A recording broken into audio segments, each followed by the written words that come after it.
So, my name is Mary, and I have a company called Digital Media Ghost. I ghostwrite for businesses and individuals. I ghostwrite all kinds of stuff. Books, articles, ads, poison pen letters, that was a fun one. I've done ghost tweeting, ghost everything. I mean, just name it. I have to write a list of it. Can't think of it off the top of my head. Don't like making a video. All right, yeah. The reason why I'm making videos is because I had, for years I've been saying I'm going to create a course about how to become a ghostwriter, and that has kind of morphed in my mind as I see all these courses out there that I think really don't give a true estimation of what the profession is, because it's not passive income, it's not something that you can just do for a few hours a day or a few hours a week, which is ridiculous. And it doesn't offer you financial freedom. Any job can offer you financial freedom if you're good at managing your money. But to say that ghostwriting or any kind of writing will offer you financial freedom, that's just, I mean, it implies that you don't have to work a lot, and that's just not true. Another thing that isn't true is that you don't even have to know how to write. Yeah, no.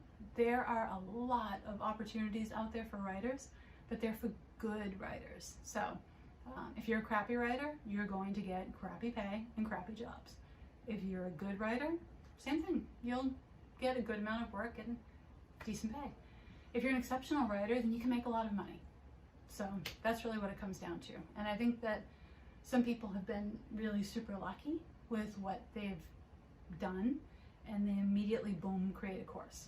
And, you know, their friends are all like, yeah, this person does such a good job. And, you know, and then people pay thousands of dollars to, you know, there's even one site that offers a ghostwriting certification. You do not need to be certified to be a ghostwriter.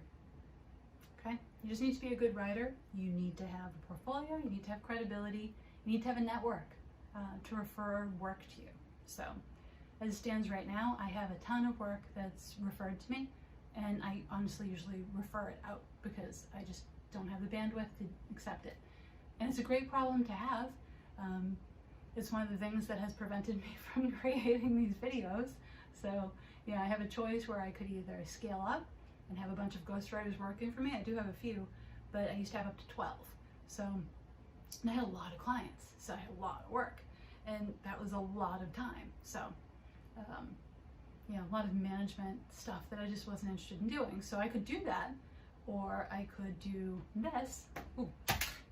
And I almost fell. And make no mistake, I do plan to offer classes, but they're going to be really useful things, like how to become a better writer, how to promote yourself, like very specifically. So if you look at my site, Digital Media Ghost, like that's what I do. So I not only do ghostwriting for people, I also do social media management and digital marketing. And I know all about it, like all about it. But I'm also super busy. So I'm going to really commit myself to doing this, okay? So I have clients that wanted to re-engage that, you know, I had from previous years. I didn't like drop anybody. And yeah, I'm not doing that right now because I'm doing this instead. So I'm going to have affiliate links below. I don't know why I'm pointing. This is all new for me. I mean, I watch a ton of YouTube videos, and I see people who, some are really great. Like there are some people who I plan to give shout outs to and connect you with in the writing space and other communities that I think are really useful.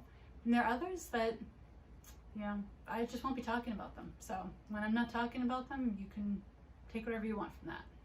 So, and that's everything I wanted to say. Oh, I got through it. I survived. All right, I know the lighting is bad. Oh, one other thing is that I will be talking about hobbies, because one great thing that I think really helps you power through writer's block and, you know, well, just power through writer's block and just have ideas for creating worlds and just have your imagination open up, is to have a hobby. So I have multiple, like I have dolls and puppets and all kinds of things. I used to color, but think of something fun that, you know, that can take your mind off of the everyday. It's important to have that kind of an outlet. So particularly when you're a creative, when you have something that's very cerebral, and writing requires a lot of thought, it's mentally exhausting. So you need to have something that's like just downtime foolishness. So I hope you find your downtime foolishness, and maybe you can pop over into the Ghostwriting for Profit group on Facebook and tell me about it. So yeah, that's a good call to action, huh? And that's something else we'll learn about, our calls to action. I think I have said enough. All right. Hope this was okay. I did not enjoy doing this. I've done it so many times. All right. Thanks for watching. Bye.